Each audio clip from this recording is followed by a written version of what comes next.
watching UnrealEntGaming. This is Beerus, the god of destruction. Make sure you subscribe to UnrealEntGaming and push the like button for me, or else I'll Hakai you from existence.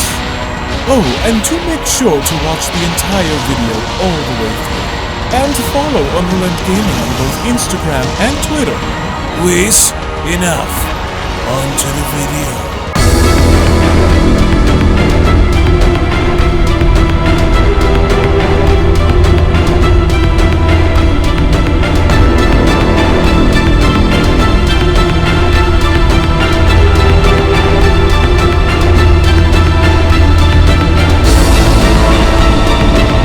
So with Dragon Ball Super Manga chapter number 96 now officially in the history books, the stage is now set for our heroes to make a comeback against the Gammas, with Orange Piccolo being shown having to be revealed for the very first time, which will ultimately now lead up to the continued battle involving both Piccolo and Gamma 2. However, with Cell Max's activation now imminent, this only goes as far as to now beg the million-dollar question on if whether or not we're bound to see Cell Max be stronger in the manga adaptation versus that of the film, and how far along the lines are we bound to see Cell Max battle against our heroes before the inevitable arrival of Gohan Beast. As a quick reminder before we go deeper into this video, if you just so happen to be new to the channel and have a love and passion for all things Dragon Ball and anime related, then I do encourage you guys to go on over and smash that subscribe button and turn on all notifications by clicking on the bell icon to never miss a single video posted on the channel, as well as giving this video a big fat thumbs up by slapping that like button down below if you simply enjoy the content being shown within the Dragon Ball Super manga and are excited to see what the overall direction of Dragon Ball Super is going to be going forward. And if you would like to learn more and catch up on the previous Dragon Ball Super manga chapters, then be sure to go ahead and click down below in the description box in checking out the official Dragon Ball Super manga playlist, to where not only would you be able to catch up on all of the previous manga chapters that you guys may have missed, but you could also check out some of the previous moments that have unfolded and which had brought us to this very moment in time. So with that being said, I want to thank you all so much for your time, thank you all so much for your support, and now let's dive straight into the video.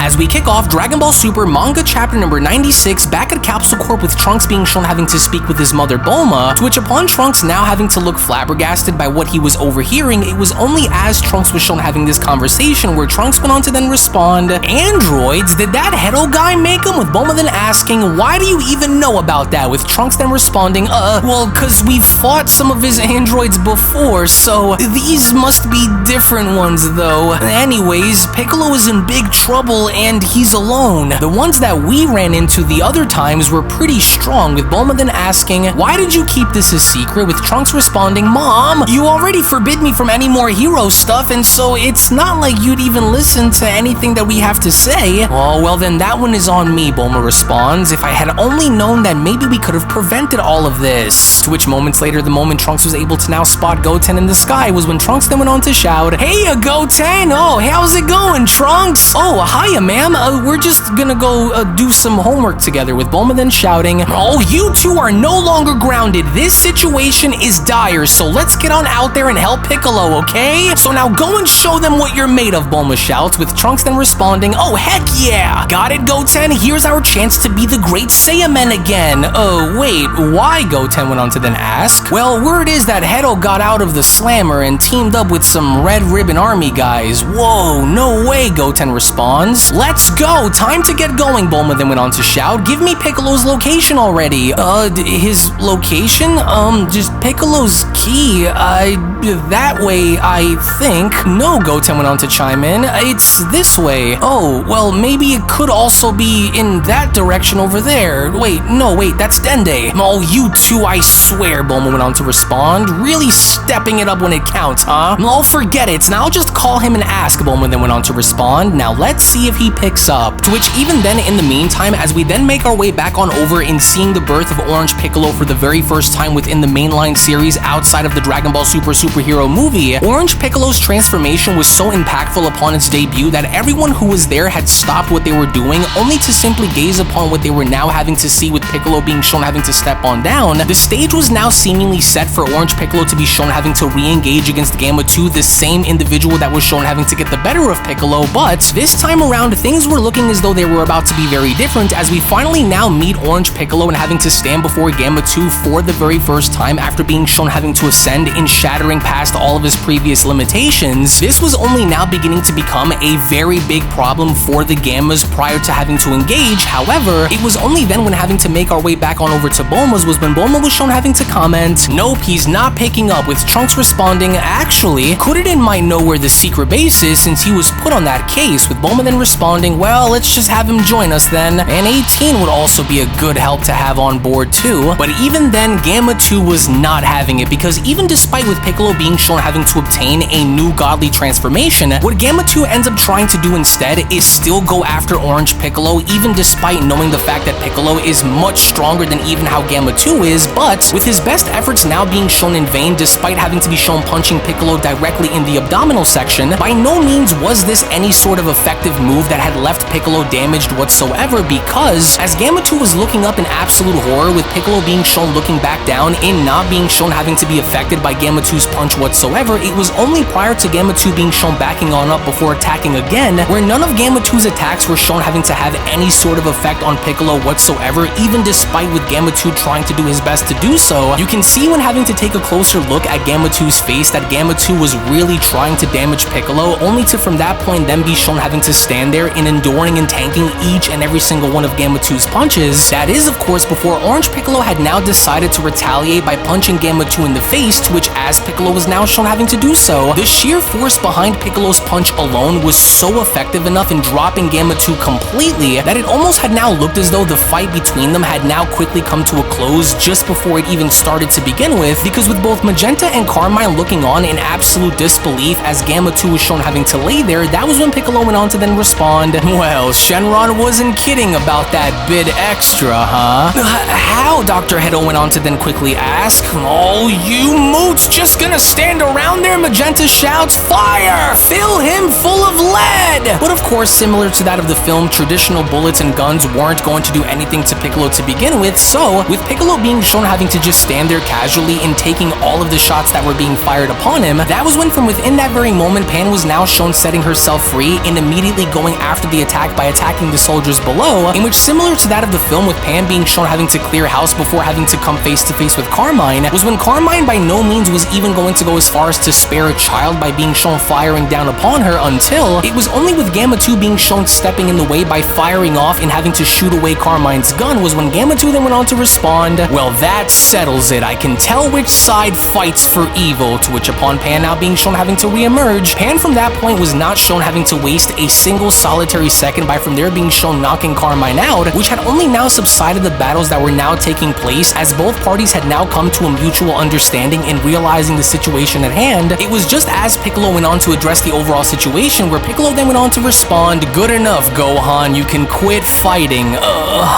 Wait, what's going on?" Gohan questions. "Well, it seems like there was a misunderstanding on both sides," Piccolo responds, to which even then in the meantime, similar to that of the events that have transpired within the Dragon Ball Super superhero movie, after having to now realize that the jig was up moments after having to see Piccolo and Gohan now actually come to reason with both Gamma 1 and Gamma 2, what the Red Ribbon leader Magenta ends up trying to do is quickly go and do whatever he could to activate Cell Max, since he knows that it's pretty much over and done with the Gammas, only for Dr. Hedo to be shown having to try and stop him, as the two are now locked in a very intense battle against one another, with one guy being shown having to try and do his absolute best to awaken the sleeping monster within upon the world while the other was trying to stop him. Their struggle ultimately leads to Magenta firing up all possible measures that he could in order to finally extract his revenge and put an end to our heroes for good, but this was by no means going to be an easy effort being shown by Magenta and having to pull off successfully without Dr. Hedo being shown standing in his way, because with Dr. Hedo revealing a few secrets of his own, including weaponizing Hachimaru against Magenta, it was just then similar to that of the events of the movie, as with one fatal sting to the neck followed by a couple of dance moves later, later, everyone's worst possible nightmare was about to come true because as soon as Magenta had died after being shown smashing down on any and all possible buttons that he could, the entirety of the overall situation now had become so unstable and so uncontrollable even for Dr. Hedo that Cell Max's chamber was just about to explode, with Cell Max being shown having to burst on out, in which prior to this, as we only then make our way back on over onto the surface and seeing how the rest of the gang had arrived onto the battlefield, as with everyone shown having to try and do their very best and understanding what was taking place moments prior, it was only as Goten and Trunks were now shown stepping on down was when Goten then went on to respond, "Oh, Gohan, well, it's not every day that you join a fight," with Gohan being shown very irritated by responding, "Ugh, that voice, is that you, Goten? Hey, where are your glasses?" Daddy Pan went on to ask. "Well, I tossed them aside earlier," Gohan responds. "Well, I've brought some stellar backup for you guys," Bulma went on to chime in, "and of course, one less reliable cop." "Oh hey, believe it or not," Krillin responds, "the police have been trying to thwart the Red Ribbon Army's ambitions as best as they could right now, so it looks like Piccolo had just beat us to the punch in finding their secret base though." "Aw, and now look who's here. How are you, Pan?" Bulma then went on to question. "And I suppose that those are the new androids?" 18 went on to question. "Whoa, they look so cool," Goten went on to respond. "Yeah. Hey, do you guys have any names?" "We're the Gammas," Gamma 1 responds. "Whoa, and so are you guys friends or foes?" With Piccolo then responding, "Wait, are those two really?" "Yeah," Pan responds, "that's Trunks and Goten." "Wow, they shot up like weeds since the last time I saw them," Piccolo responds. "Well, we Saiyans tend to remain short until we hit our growth spurt after all," Gohan responds. "Hey, so what's the stitch, Gohan? Weren't you just fighting them?" With Gohan responding, "Excuse me?" "Whoa, it's you, Krillin. Sorry about that. My eyes are just awful without my glasses." "Wait, but your eyesight improves when you transform?" Piccolo questions. I guess so." "Well, you see, I lost to Piccolo after he turned orange," Gamma 2 went on to address Trunks by telling him. "Wait, orange?" Trunks asks. "Is that a new transformation, Piccolo?" "Wait, what's that now?" Piccolo asks. "Yeah," Gohan responds, "you turned orange earlier when your ki just skyrocketed." "Well, I didn't realize," Piccolo responds. "I must have just had an awakening of sorts like you." "Yeah, and it was the coolest," Piccolo, Pan responds. "So you'll have to come up with a name like Super Saiyan." "A name?" Piccolo responds. "Must I? Ugh, fine. Let's just go with orange, Piccolo." "Oh, wow. Okay," everyone else responds. But just when our heroes had now assumed the position of there having to finally be peace among them was when they were now moments away from their worst nightmare and having to come true, with a gigantic explosion now being shown taking place behind Gohan, because in the distance flying up towards the sky was one half of Cell Max's containment chamber, to which with everyone now being left baffled as to what this was, we then make our way over back to Dr. Hedo, with Dr. Hedo being shown absolutely horrified by what he was about to see, because it was only seconds after the fact, with two gigantic hands being shown clambering on down and slowly being shown having to hoist themselves up, Dr. Hedo was left mortified as to what he was about to see, as of course Cell Max was an incomplete project that he was looking to finish, unbeknownst to Magenta having to now set him free, because with Cell Max now having to be shown finally revealing himself in letting out a ferocious and powerful roar, this scream in and of itself was so loud that it only prompted for everyone to cover their ears, as they did not know as to what was going on beneath them until, in an effort of trying to preserve his life, as Dr. Hedo was now shown emerging from the ground below, was when Dr. Hedo then went on to shout, he's Cell Max! He's activated!" "He is," the Gammas both went on to then question, and boy was this a reason for everyone to panic, because upon Dr. Hedo being shown having to do his best in trying to escape was when from out of nowhere behind him, that was when we finally got to see Cell Max having to now finally make his presence known, with everyone else that included Android 18, Krillin, Piccolo, and Gohan being left baffled, especially after having to see the very face that they had fought many years ago. This had only now become a very dangerous situation for all parties there, because it was only just after Cell Max was shown having to emerge from the ground below was when Cell Max had now powered up in such a way that the sheer force behind the energy that he was letting off had now caught Dr. Hedo in a massive explosion before everyone's eyes, which had also gone as far as to send out shockwaves that had rattled everybody on the battlefield, including Gamma 1 and Gamma 2, because even with the Gammas now understanding the gravity of the situation in having to now have no other choice but to engage with Cell Max, was when both of the Gammas had only presumed that Dr. Hedo was destroyed in this initial explosion upon having to see Dr. Hedo presumably be destroyed by Cell Max's energy blast. It was only seconds later behind the smoke was when Cell Max was shown having to do his best in trying to grab onto both Gammas, but as with the Gammas being shown having to be quick enough in escaping Cell Max's clutch, with both Gammas now preparing for battle, by no means were Gamma 1 or Gamma 2 going to back down from such a foe, even though they were inferior to Cell Max. What both Gammas ended up trying to do in the name of Dr. Hedo, their creator, was try and engage against Cell Max anyway, to which, as they ended up doing, the Gammas both tried to do their best in utilizing their weapons, in synchronizing their movements, in attacking as one, but unfortunately enough, to both of their dismay, it didn't look as though any of their efforts were actually doing much to even slow Cell Max down to begin with, because rather than being hurt or overwhelmed by the overall situation, Cell Max did not seem as though he was fazed by any of this whatsoever, even despite with Gamma 1 being shown kicking Cell Max in the face. What Cell Max ended up doing as a response was simply swat away Gamma 1 like a fly, by having to then from that point be shown having to attack the others yet again. It had only now become clear as day that neither of the Gammas were going to be any sort of match against Cell Max, to which, as the others were looking on, that's when Piccolo then went on to shout, "Let's go too!" with Krillin responding, "Our whole investigation was meant to just prevent this, but it looks like we're in for a battle anyway," with Piccolo turning towards Gohan and responding, "Here, Gohan, is Senzu Bean," but similar to that of the film, Gohan was shown having to fumble this massive opportunity and having to lose the Senzu Bean upon having to try to grab it, with Piccolo then responding, Did you just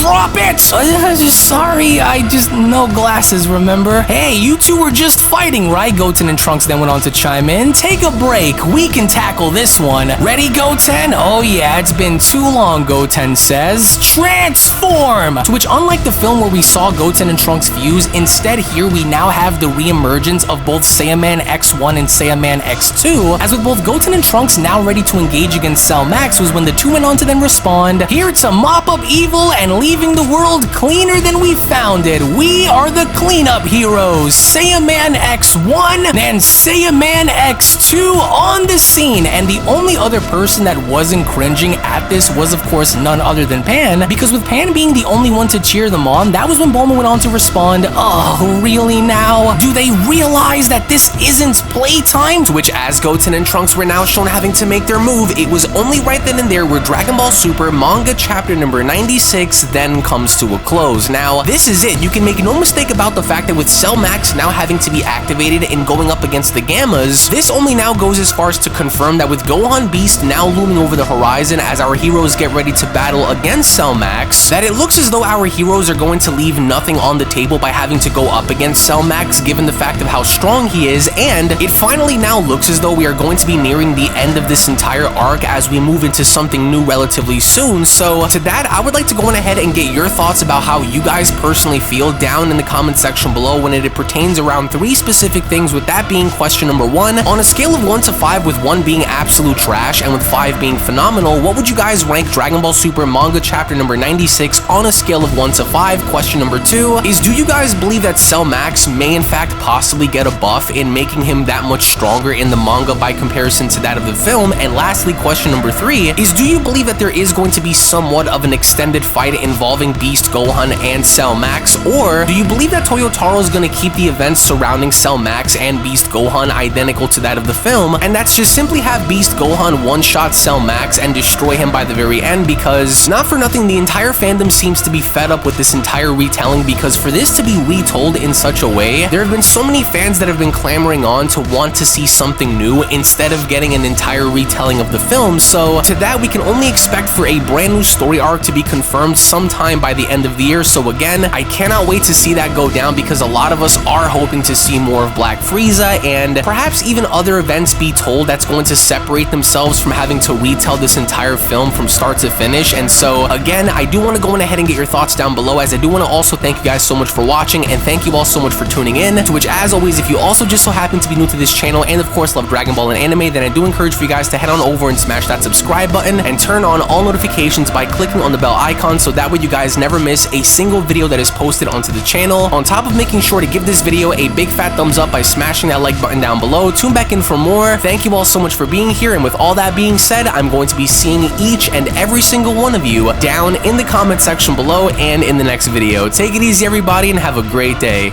Peace. Hello. Did you know that you can stay up to date with the latest Dragon Ball content by simply subscribing to UnrealEntGaming?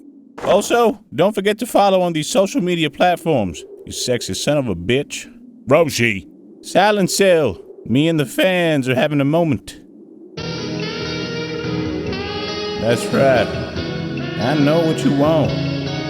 Extra long, thick Dragon Ball content. Quality reviews with flawless editing. Yeah, you'd like that, wouldn't you? You dirty bitch. Roshi, the fuck? God damn it, I need them to subscribe, Cell. And we're demonetized. Yeah, screw it. Let's cut to the video.